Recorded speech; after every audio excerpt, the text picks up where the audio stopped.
तुम्हाला माहीत आहे की आपल्या या विभागातून मेट्रो देखील आहे, कारण आपल्या माजी आमदार लोकनेते इंद्र ठाकूर असतानाच भाईंदरवर खाडी पुलाचा एक विषय होता, त्याचं टेंडर देखील निघालं होतं. 900 करोडचं टेंडर निघालं, 1500 करोड टेंडर निघालं. त्याच वेळी आप्पा बोलले की ह्या ब्रिजवर फक्त रस्ताच करू नका, ह्याच्याकडून मेट्रो देखील आणा. परंतु ह्या मेट्रोची देखील 3-3 स्टेशनं आपल्या नायगावमध्ये आहेत.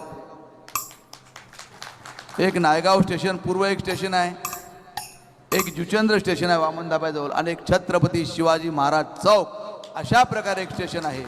आणि त्याच्यानंतर पुढील स्टेशन राजावली आणि आचोले, आणि आचोलेमधून ती अंडरग्राऊंड रेल्वे जाईल आणि ती सोपारा वेस्टला जाईल आणि वेस्टमधून मग परत ती डोंगरपाड्यापर्यंत जाईल. अशा प्रकारे हा रेल्वेचा जवळजवळ 18 किती स्टेशनाचा भाग आहे, पण त्याच्यामध्ये 3 स्टेशन आपल्या नायगाव वासियांकरता आहेत. म्हणजे लवकरच या 5 वर्षातच तुम्हाला तुमच्या घराजवळूनच बसून जाता येईल.